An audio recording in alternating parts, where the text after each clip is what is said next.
Hello, hello, hello. Welcome to this Unjust. So tonight we're going when or what happens when the medical forensic team work for the sheriff. So there's a couple of things. One, I'm actually a grad student at Morehouse School of Medicine, and we've been talking about public health as it pertains to the prison system. And one of the things that was discussed is how, with the healthcare industry, it is the sheriff who decides who gets treated and who doesn't get treated while in jail. And it's left to the commissioners to make that decision for the prisons. So you go to the sheriff, now you done busted up, you got a broken leg, you got a broken hand. Sheriff can put you in a jail and say, we ain't gonna treat him. Is that justice? So we have a case tonight. I have a couple of people joining. Tshaka's going to be a few minutes late tonight. We were on the phone all the way until 9 o'clock. I was like, oh, Tshaka, it's time for Unjust. So he'll be joining us. We also have Dr. McCorvey joining to discuss the case of Lydia Berry. So in this case, Ms. Berry was sentenced to life in the state of Mississippi. So what that looks like is she actually, oh, here's Tshaka. Hey, Tshaka, you're on mute. What's going on? Power to the people, brother. Yes, ma'am. Yes, ma'am. All day. So All day, every day. I was sharing about how in my grad school class, I feel like I'm the real life Lisa Bonet, and it's a different world because I'm in medical school. How we've been studying, one of my books is actually called Public Health Behind Bars. And we've been discussing how books.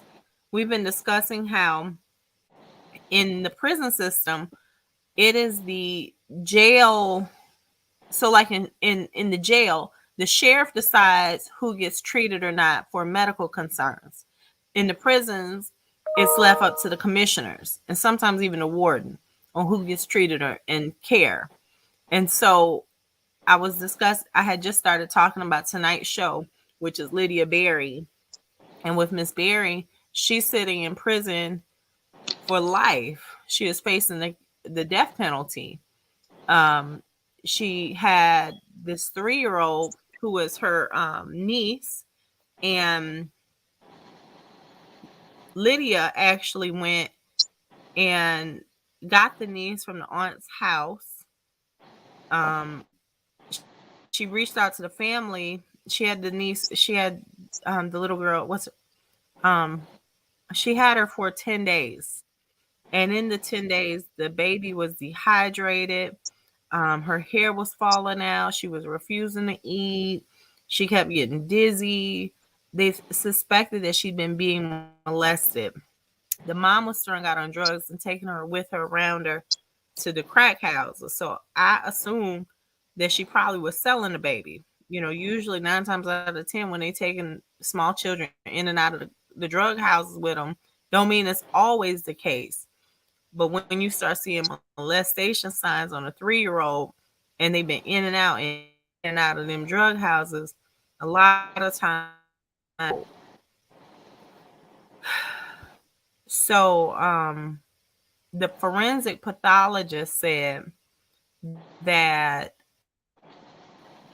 skull on the bottom of her feet, 7, which what happened is they went to put the baby in the tub, and the tub was too hot when her feet hit the tub, and they pulled her out. Like, her skin didn't hit the tub, just the bottoms of her feet. So that was actually inflicted by them. But he said there was blunt force head trauma or blunt force trauma to the head that killed the child. Now, the problem is Lydia was saying, I don't know what happened. Lydia and her husband, because her husband I think he did 7 years and got out. Lydia's attorney didn't let her know that they offered her 12 years. He didn't even tell her about the offer. And she's been in for 19 years now. on a life sentence.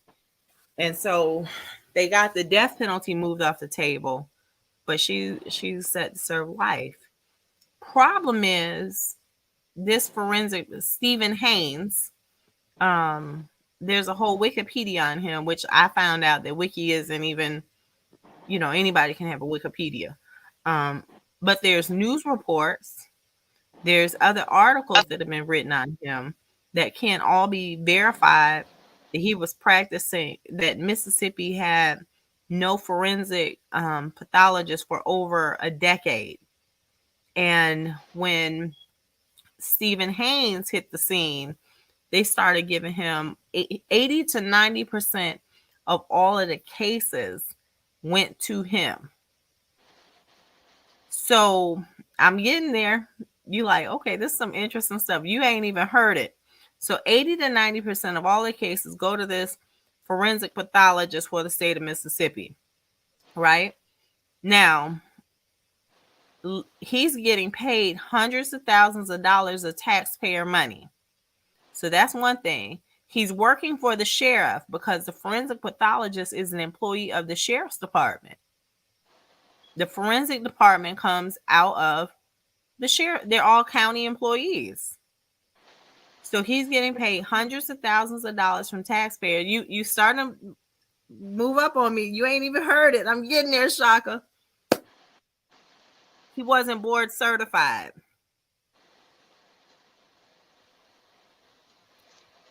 $80 to 90%, and he worked 2 jobs. So he was already seeing 7 times more cases than he should have been seeing. And he wasn't board certified.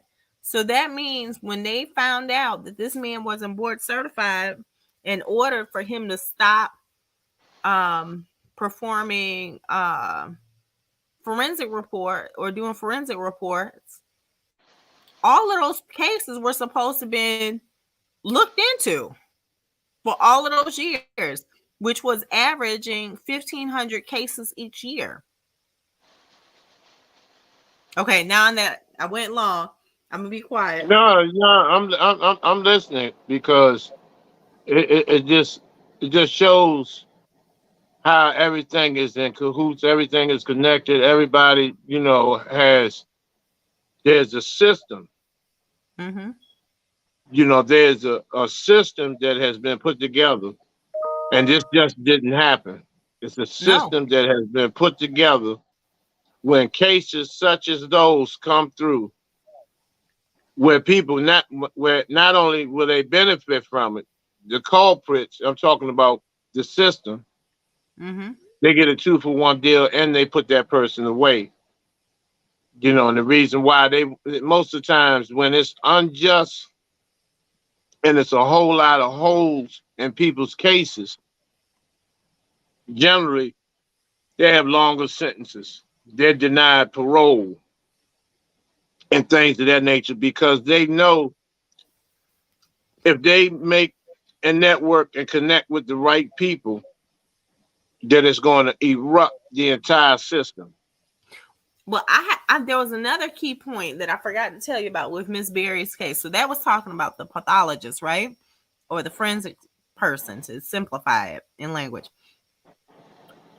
So when you have a capital murder case, let me just throw this out there. Capital murder means what, Tshaka? Capital murder.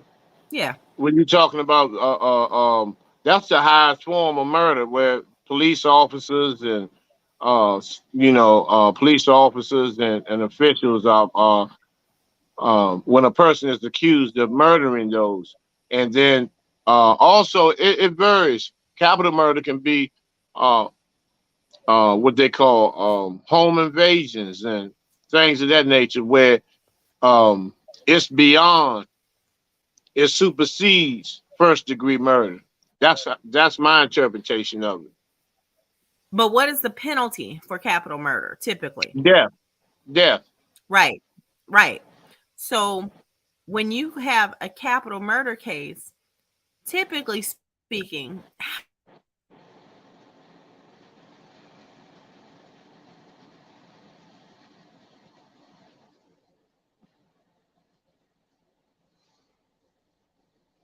You froze.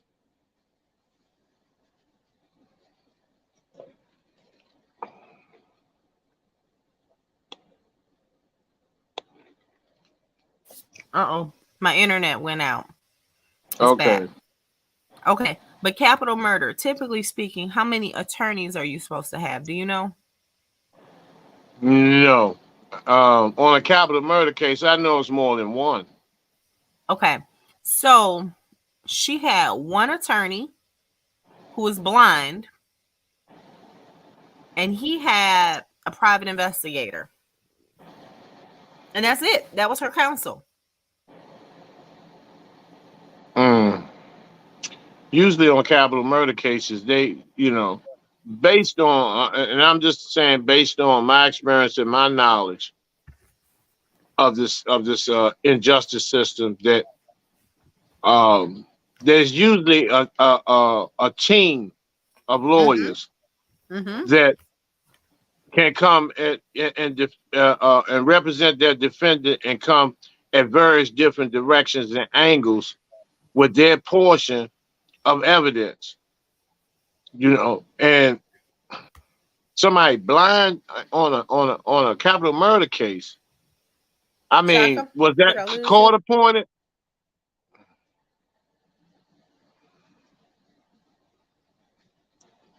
I'm trying to see if was was the attorney that represented her was court appointed.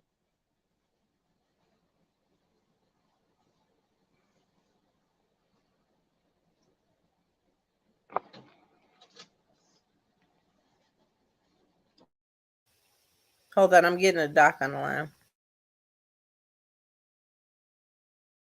You're on mute, Shaka.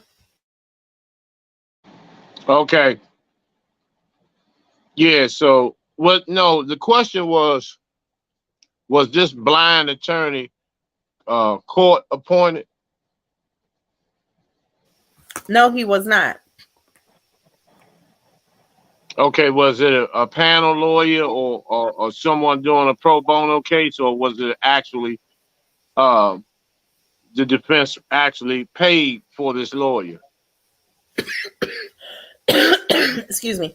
I don't know, and I haven't been able to reach McCorvey. I spoke with Dr. McCorvey from NAB, National Association of Black Defenders, an hour ago. This is a case that NAB's been working for a while now. And I spoke with the family. And with me speaking with the family, I was able to ask some questions. And I just know I asked, with this being capital murder, did they allow for them to have a second set of eyes, like to have an independent autopsy performed? That's when we have a third party that doesn't work for the sheriff's department. And they said no. And so then I started researching Stephen Haynes, and I found out the Innocence Project had two people who were charged with child murders, who they got released and exonerated because this man had lied on all of his reports, which got those two people sentenced to prison.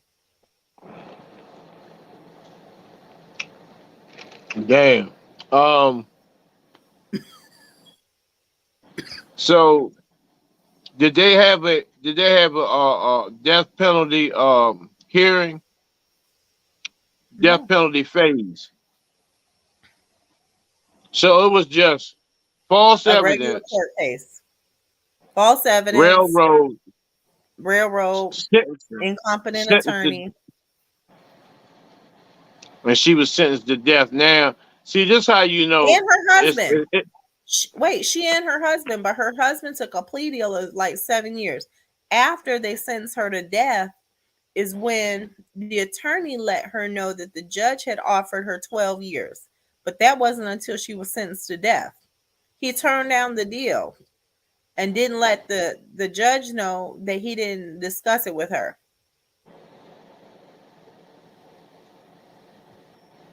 I hope all of it's documented, and that's court records. Mm-hmm. Because it's kind of funny that they all of a sudden take the death penalty off the table and give her a life sentence because they know. Yep. And see, they thinking in their minds, they're thinking if we give her the life sentence, she might be satisfied with this, thinking that she may make parole one day after she been in there 19 years, after another 20 years in there, they might parole her.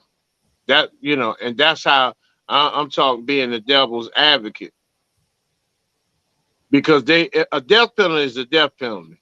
Yeah. If it's overturned, that means it's some overwhelming evidence that removes that person off death row and give them life, to commute the death sentence and give them a life sentence. So um, that's what needs to be attacked. They need to have the third party investigation. And see, once you apply that type of pressure, they'll just go ahead and fold opposed to being exposed. So, because they'll have, in their So minds, they're Dr. gonna have more cases. Excuse me, real quick, Shaka. Dr. McCorvey is not going to join us tonight. He has COVID. I knew he had COVID when he agreed to be on the show, but he was about to try to press through and be on the show. And he's like, he's in bed sweating with the fever. So we're going to send our regards to Dr. McCorvey. I'll call him later on to check on him. Okay. I'll morph him some chicken soup or something. I don't know. Yeah, I hope he yeah. gets I better. hope he rests. I hope he just probably need to just fall back for about a week or two and recharge himself because he's Yeah, that's basically what been he's supposed to be doing. yeah Because he's he, been he he's goes been out to running the airport. He goes to about 3 to 4 cities a week. So he's been on the move. We were supposed to be right. down in Columbus, Georgia with Miss Kathy Likes over her son Jarvis, who was murdered by the police this weekend to review some stuff. But yeah, yeah. Yeah, I last night on my Facebook Live, I discussed uh, that assassination and execution of that child, 20 The years old. 8 year He old. still was a child Oh, the 20 year old. down There in was also an Columbus. 8 year old. Yeah. Well, we are going to Columbus, Georgia. I saw the one with the 20 year old with the vape pen. Hmm. And the sister that has 10 children down in Gaffney, South Carolina. There's no way you can be having target practice and shoot somebody through the window through their heart. In I the don't know why. military, that's called a kill shot, which is Mm-hmm. you have to be you got three different levels of shooters. You got marksmen, you got sharpshooters, then you got expert. So the expert level is the people that hit 39 out of 40 kill shots. And so it's no accident that happened. You know, that Mm-mm. wasn't no accident. And I looked at his picture and it was clear, you know, that he did that on purpose and he knew he could get away with it. And so we leave it, now the children are left to try to put some pieces together within their own lives and somehow try to process. Um, and you're talking about children, babies trying to process this tragedy that their mothers are not going to be here no more, and they have to, figure out a way um, to move forward. I'm hoping that in that case that uh, CFS or CPS doesn't get a hold of those children. Mm. That's I'm something else I'm working on. I'm not going to even discuss it. Yeah, I'm Uh, looking for the other story too. Um, Mr. Hill. I don't know if you met Mr. Hill. Here it is. I haven't read the article. He posted it yesterday on my timeline. Shot and killed by police at age 8. Fanta Belletti should be a household name. Where did Or this happen at? let me read it.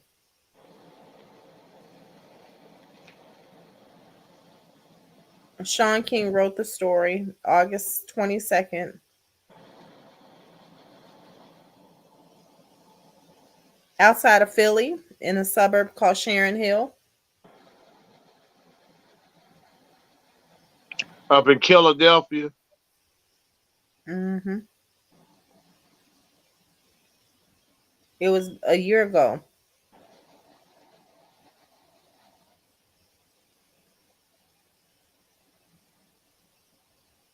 Her shooting death in an outrageous and illegal hail of gunfire from at least 3 police officers, Devin Smith, 33, Sean Dolan, 25, and Brian Devaney, 41, on August 27, 2021, is about as senseless as a police murder as I've ever seen in my life. This is from Sean King. I feel outrageous even saying what I'm about to say about Fanta. But Fanta, of course, was unarmed, nonviolent, and was not breaking any laws when she was shot and killed. She wasn't in distress. She didn't pose a threat. I don't even know if any 8-year-old could pose an honest threat to heavily armed law enforcement officers. Her family was unarmed and nonviolent. They weren't breaking the law either. None of them were wanted for crimes, suspected of crimes, or affiliated with anyone wanted or suspected of crimes. 2 days Mm. away from starting the third grade,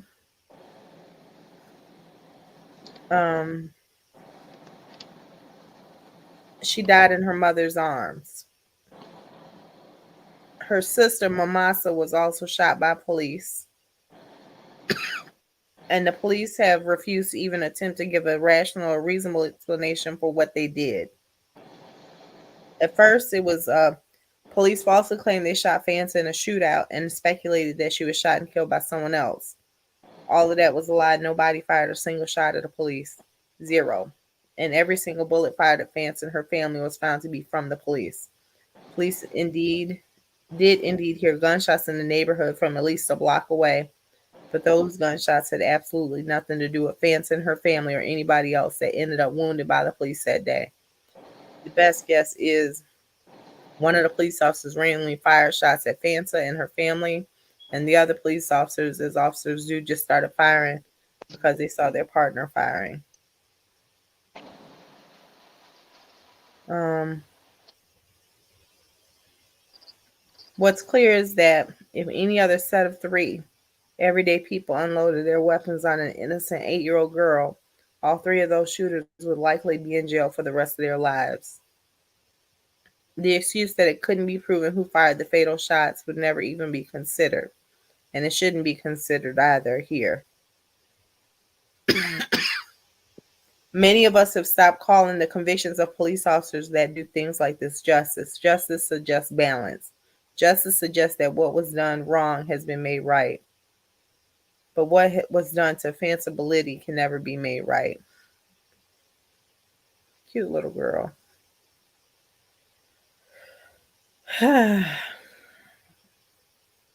So this is why it takes, a mass um, movement, a mass movement of like-minded individuals in terms of being committed and dedicated for change and willing to sacrifice themselves for the sake of our babies. This is why I don't deal with a lot of different people because I know when, you know, they have the pom poms up, but when it's time to get on the field, no shows and excuses.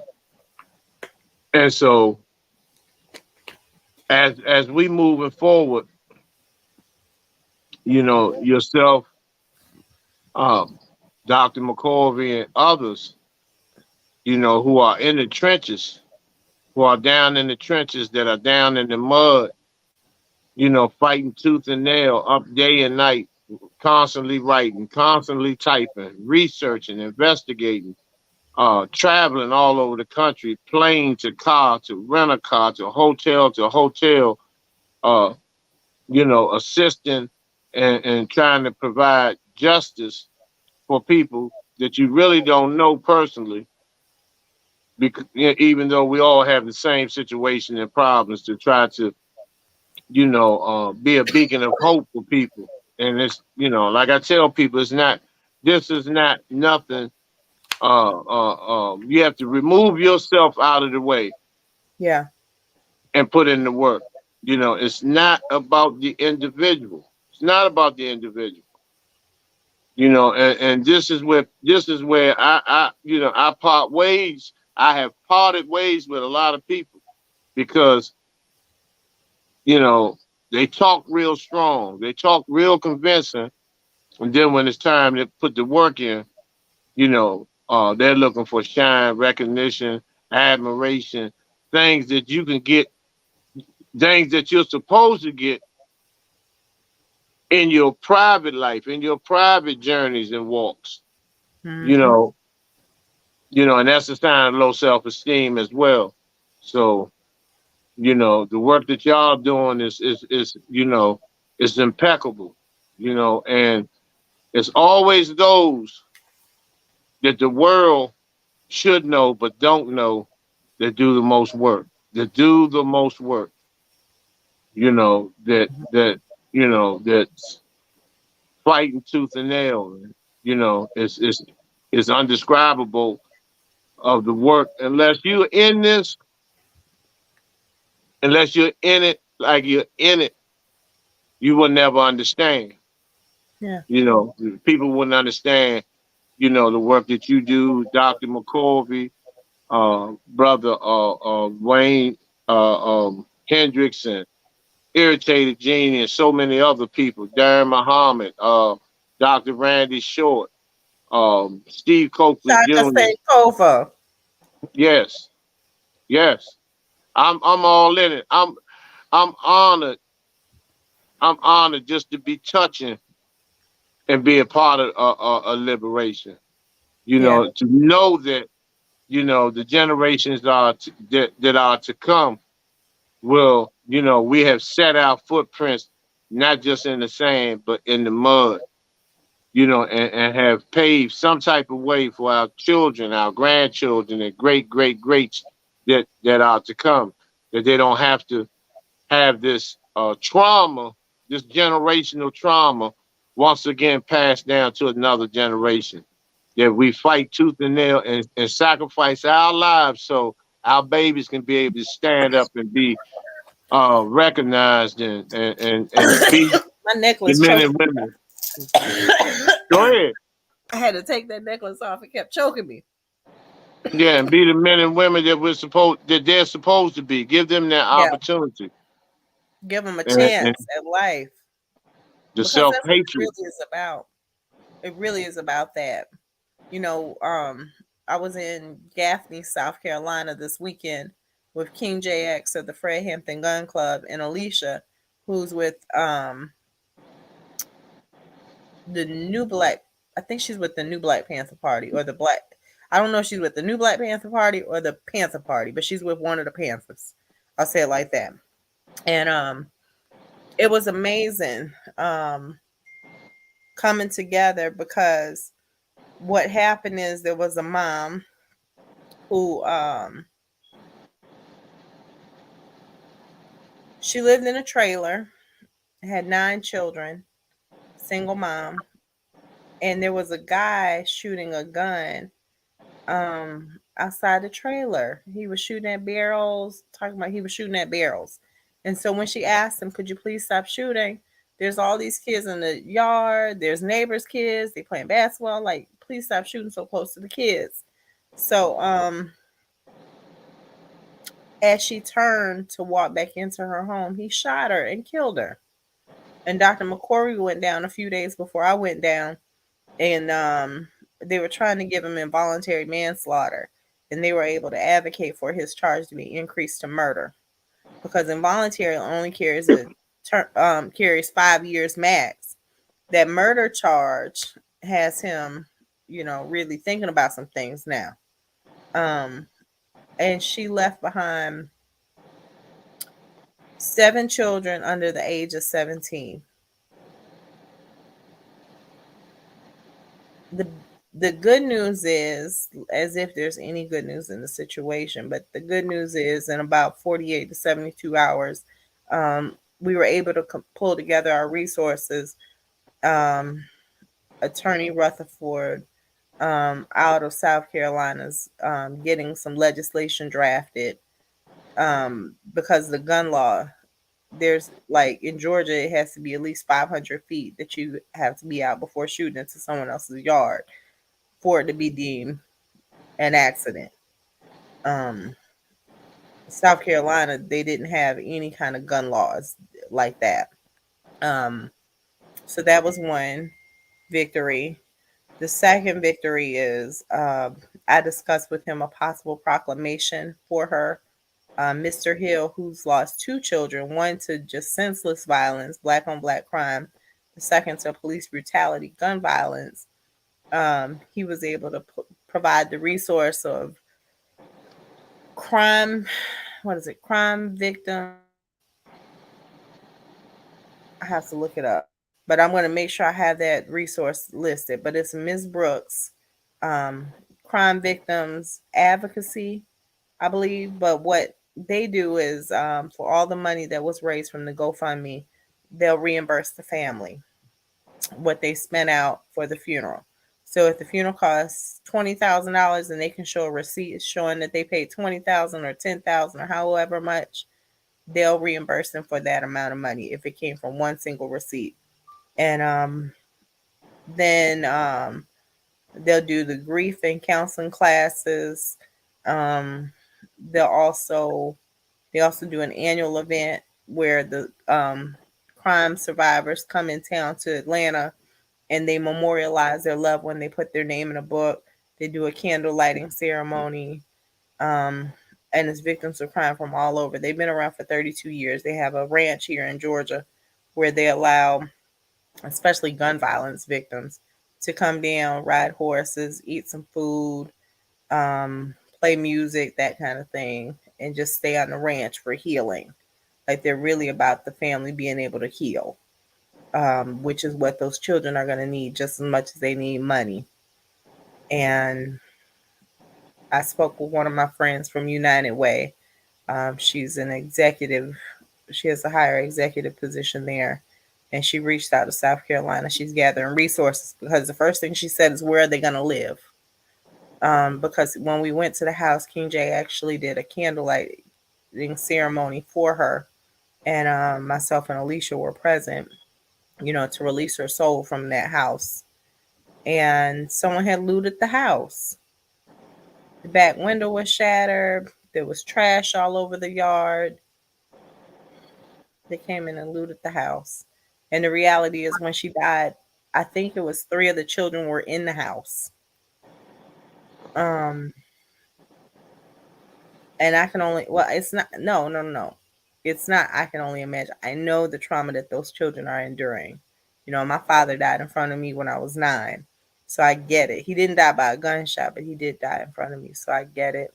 And I get the trauma. Um,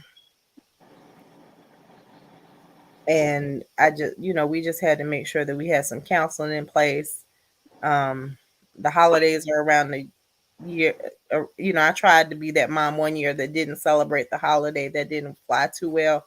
Um, I just try to celebrate with my kids throughout the year so they're not pressed for one day out the year. But the reality is, a lot of these kids, that ain't the option. You know, Christmas is when they get their school clothes, their New Year's clothes, their birthday clothes, you know, their everything, everything.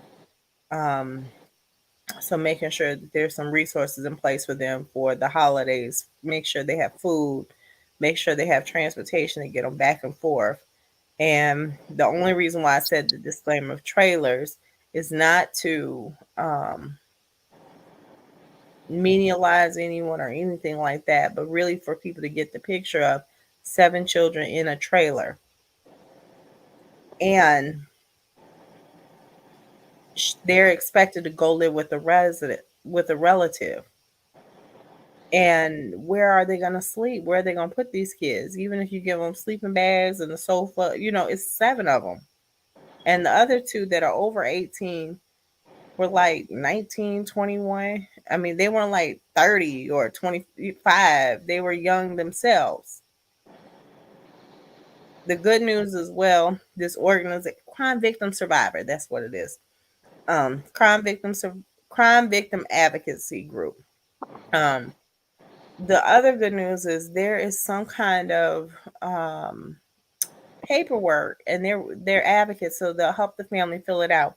But there's paperwork since the mom, Miss Keisha Tate, since she worked, um, in addition to Social Security, the kids will be able to be compensated um, for her lost wages. So that salary that she was, that salary that she utilized to take care of her family while she was alive, they'll have that salary in place as well. Now, what if they don't raise any money on the GoFundMe? They'd already raised like 12,000. The last, like in 3 days, they had 12,000. Okay. No, but I'm still asking, what if they were unable to I don't know how raise much any they money? eventually raised. Because all states attorneys. I don't know. I'd have to check resources from other states. But with this organization, they do reimbursement, because the reality is they could $1,000 because they get their funding from the feds. And she explained it to me. They get their funding directly from the feds, so they have to account for everything. They have to account for how many minutes they speak to a family, how many, as far as their salaries, every part of it. Um, they have to show receipts for everything, so they can't say, "Okay, we offer $10,000." Then they go cremate a body for $1,000 and take the 9,000 and keep it. That wouldn't fly. So Right. they have to reimburse. So let's say that a family didn't raise any money, and they said we have 3,000. We'll spend 3,000 on the funeral. Then that 3,000 they could be reimbursed. I think that's your question. Yeah, I was Answer. just saying if they were uh, straight up indigent and they just didn't have any money. I mean, not one penny. They couldn't raise nothing but $10 on the GoFundMe. Is there because I know in Maryland. Hold on, Shaka. You sound like a robot. Oh, do I?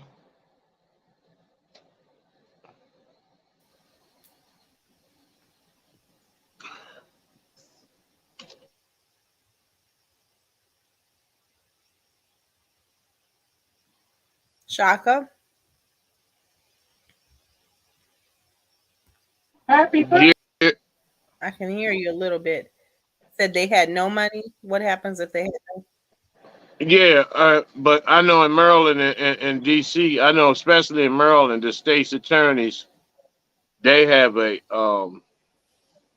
they're supposed to provide funding for um and services for victims of violent crimes.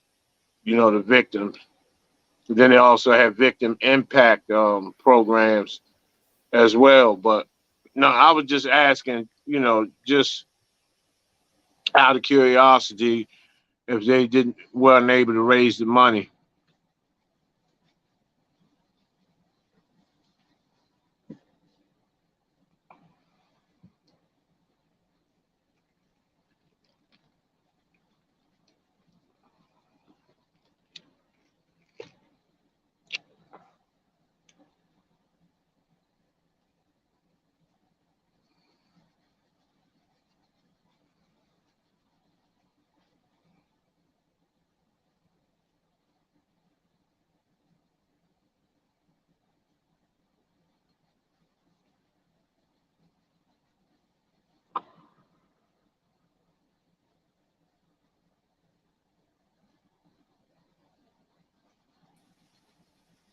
That was weird. I was in the StreamYard twice, but it kicked me out.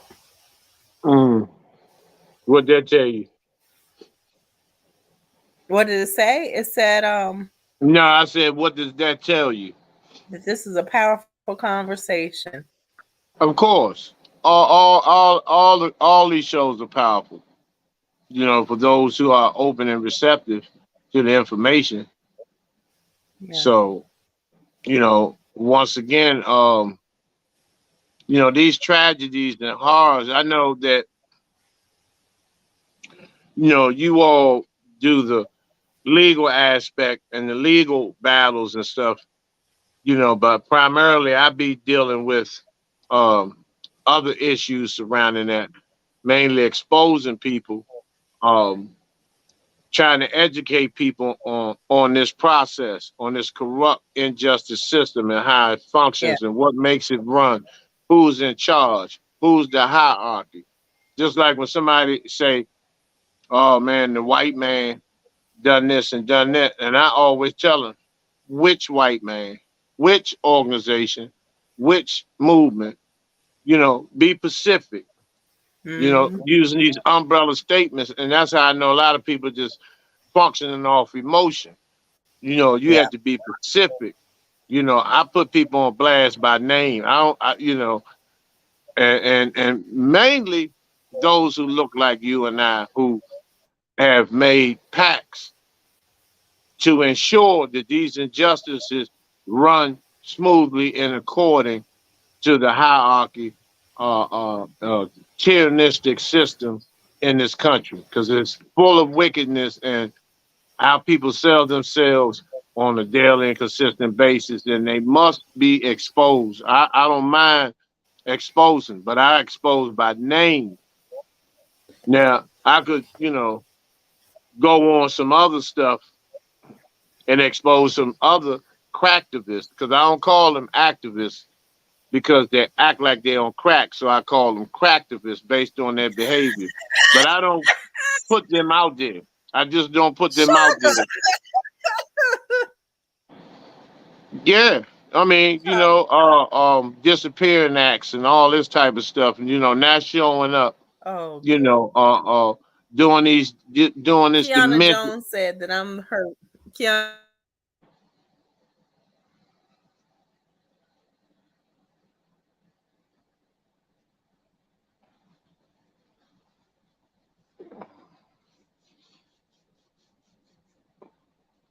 can you hear me?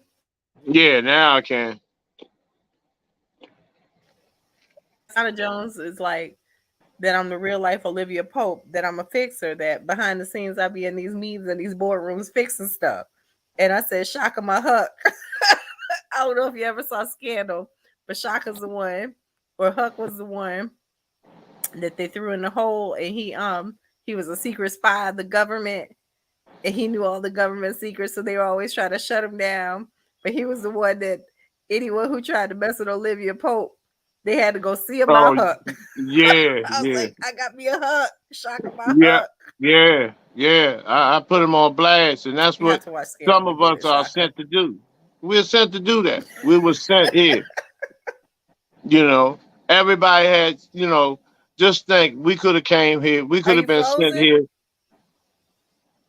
Am I frozen? Who's No, frozen? no, no. You're not frozen. We could have been sent here 150 years I can ago. hear But you. we can you hear me now?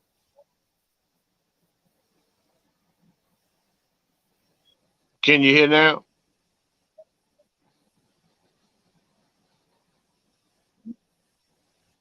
I can't hear you. You still can't hear me?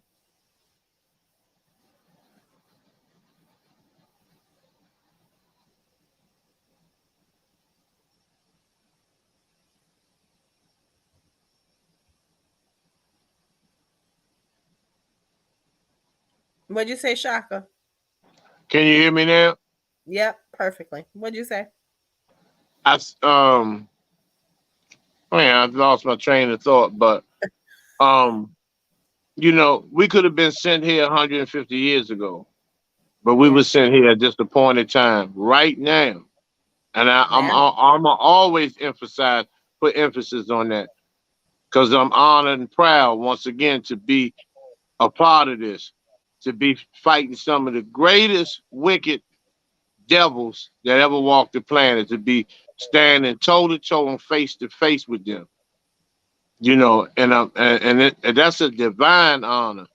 And this is why I say we have to remove ourselves out of the way and deal.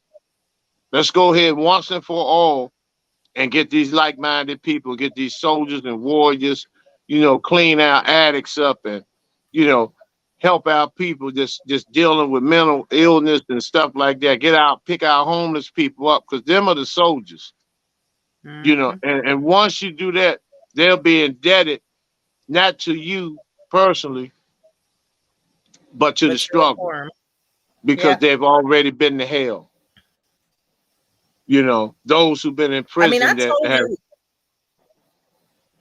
yeah, I shared all the time. I thought the struggle, and we lived in a small house, but it was owned, you know. But I thought the struggle was when I couldn't afford some $100 jeans in the guest store in college. I thought I was bad off. Like, they only $100. Like, I just want to be students. And I remember when I was dating someone, he said most college students. Most college students. I said, well, what do most college students wear? $40 jeans? He was like, no, try Goodwill. Try thrift stores. I was like, I shop at the Goodwill and thrift stores. And he was like, but you also wear $300 shirts. You only shop there because you're looking for something stylish, right? But I was so out of touch. And But that was family your members, struggle. well, but I had family members who were really in the struggle, who were getting put out of public housing because they didn't have $25. And I couldn't understand. And I think somewhere in there it created a great division too, um, because I just couldn't understand it. I couldn't understand how you got this grown ass man in the house with you, and y'all losing your home for $25. My mentality was like, shoot, one of y'all better go sell something, sell the furniture, sell something. You better go sell some dope. You better go sell some vagina. But $25, you ain't gonna lose a roof over your head with you and your kids for no $25. Figure that out. And that sounds real messed up because I wasn't raised like that either. But in my world, it was like, how do you get put out for $25? And then after I started dealing with my own mental health, I realized how you can get it put out over someplace for $25. Because if both of your right mental, if you're battling with mental health and if he's battling with drug addiction, $25 is difficult to come by. Yeah, And it's I difficult didn't to hold. and But I didn't, I you just didn't wasn't. work. My mom didn't even drink. My dad, um he had his heart burst. He took a bet and drank a pint of Jack Daniels in a bet. He took it to the head, and we were at a barbecue, and he tried to coat his stomach with a bunch of bread. And when we got home, he was laying at the bottom of the stairwell. And my mom and my uncle took pictures. They're like, "Oh, Bear gonna," one of his nicknames was Bear. Bear gonna laugh when he sees this. So they took all these pictures. They moved him to the sofa. Some hours later, he was snoring. We thought he was asleep. He was in a alcohol induced coma. And when the paramedics came, there weren't a lot of people who looked like us in our neighborhood, so they took their time. First the police came. My mom threw herself in front of the police car to get him to stop. He stopped. When she moved, he kept driving. Then about 40 minutes later, they came. Whole time my dad's snoring. And then when they came, they gave him mouth to mouth. My uncle was giving him mouth to mouth, so he was vomiting. And I remember, and I was 9. I remember watching my dad lie on the gurney strapped down, and he was just coughing on his vomit. And my uncle was like, turn his head, and they didn't turn his head. So it was never said that it was wrongful. But I remember that. And I don't know if that's where I get my fight from, or if I get my fight from my grandmother, my mother's mom, that he and her just didn't get along, but she was Puerto Rican and black and had survived the Detroit race riots. Um, so between the two of them, because my dad was known for say something, look look some kind of way, he gonna knock you out, you know. And yeah, yeah. So I That don't know was, what had me share that story, but I think that, you hmm?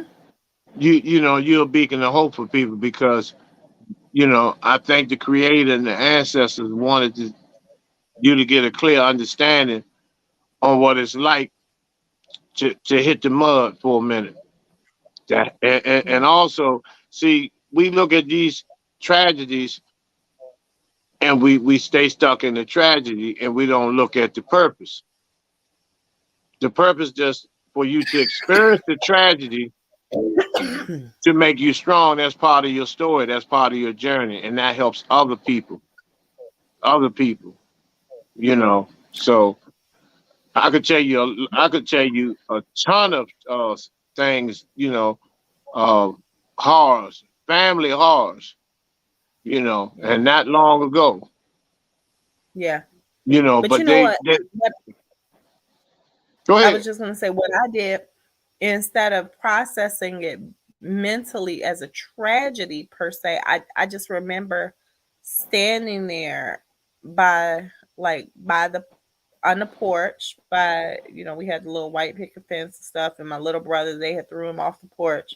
But I remember standing there on the porch feeling so powerless and deciding in that moment that I just wanted to take care of my family, and that I would never allow something like that to happen to me.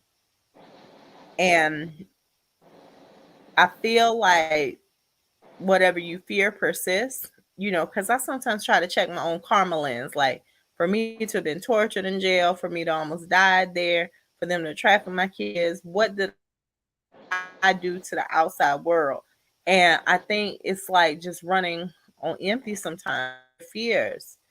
And you can't outrun your fears. You got to deal with them, cope with them, live through them, heal from them, but you can't outrun your fears. And whatever you fear becomes a reality. And so, that thought that I was going to die innocent by the police. Um, and I remember being in jail feeling one time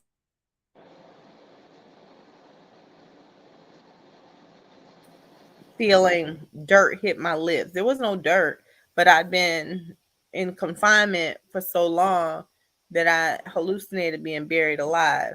Um, but what I decided was that I had to be smart and I had to be able to think. And my mental health really caused me to second guess myself a lot. So what that looks like is my dad died when I was 9. A couple of months later, I had won Young Authors of America. I was like, I lost a spelling bee to the word wobegonez, came in second. Like from there, it was every sport, or not sport, but every extracurricular, FBLA, Key Club, student count, like whatever it was, just any and everything to challenge my mind. I do Sudoku like in my downtime. That's what I do as like when everybody's crunching on chips and playing PlayStation, watching movies. I might do a Sudoku puzzle. Most people don't even know what Sudoku is, so it's like anything that challenges my mind. So my mental health, like I was testing for Mensa before my first breakdown. I was in the middle of studying to test for Mensa because half of my friends were members of Mensa, which is the above average. I know Tshaka, but people with above average IQs. And I'm always stuck in not being enough, not being smart enough. And it's not low self esteem because guess what? We all have it. We all have some naughty, whether it's not enough, um, not attractive, not smart, not educated formally enough. Whatever the not is, we all have one. I'm just willing to say that I live in the conversation of not being enough. And it doesn't matter what I'm wearing, what I'm driving, where I'm living. It's never enough for me to be satisfied because I am always fueled and running from my fears of having the police take everything from me. And what that's looked like through the years has been having a boyfriend that's been murdered, having a boyfriend that's gone to prison, having a baby daddy that went to jail while I was in jail, um, having another the guy that allowed me to stay at his house instead of sleeping outside, having him get incarcerated the day after I went to a shelter. So we all have our naughties, and not naughties, but not ease, not something Hmm. that we deal with. So it's like, do you let it fuel you or do you let it slow you down? But Well, you went through that, and that's just everything that you do, and this is for all of us. Everything that you go through just prepares you for something else. Now you've yeah, been through fire, you know. In order for steel to become steel, has to go through a meltdown period of intense heat, overwhelming fire and heat.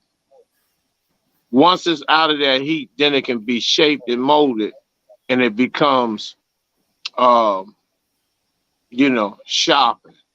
It becomes steel, and that's how steel is. We have to go through these things, and I don't believe no God, a loving God, would deliberately put us in those positions.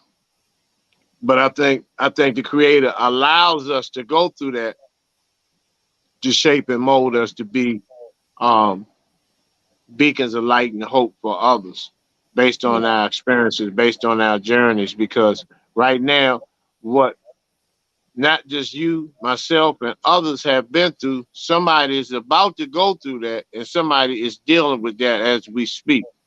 yeah. You know, because And like I, and it's yeah, not go ahead. about us just, I was just gonna say real quick, it's not about us just healing ourselves. It's about us healing our community. Um, because if I don't share who I am truthfully and honestly and openly, then how can I give back? With that mother who lost her life and had left behind those 9 children. How do you tell them, oh, it's going to be all right? And you don't know. Like, I cussed this attorney out that wanted to take their case. She kept saying, ma'am, I'm just trying to figure out who I should be talking to. Who's the next of kin? I said, she already told you. I'm just trying to figure out the next of kin. She already told you. She just told you her name 5 times. Is that Shaka? Shaka? Listen, if you can't pronounce her name, you don't need to take her case. Their mom's been dead for 3 days. Three. And Mm, you need to handle them with care. If you can't handle them with care, you're not the right attorney for them. We'll find somebody else. that's right. Shawty, you put me on the phone. I cussed that lady out so bad. She was like, you're not going to talk over me. I said, okay, I'll listen for a minute and then I'm going to tell you what I think.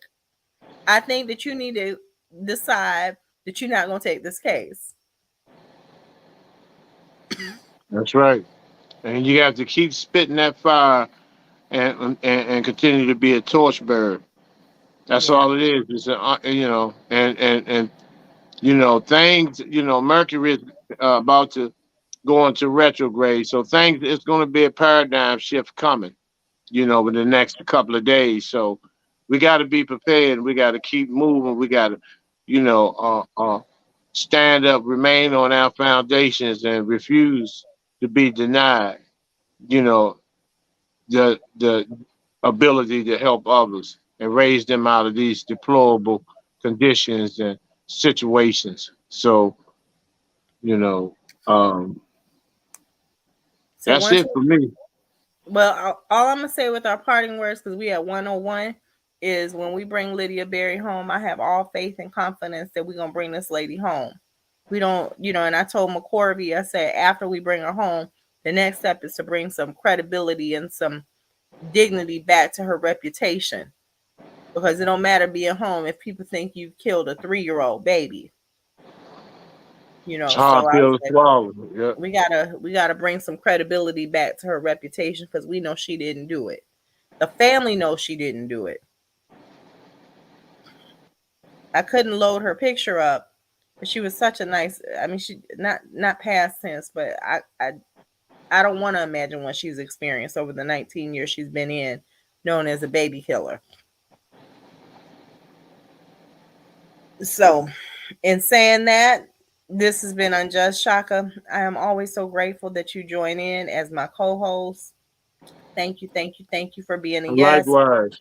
I met you, and thank you for being a part of this movement. I appreciate you. I respect you. You are definitely my brother in this movement and my brother in the soul. Peace and prosperity. Peace. Peace. As soon as I find our outro, where's our outro at? We got an engineer for nothing. Oh, there you go. Don't forget to send a link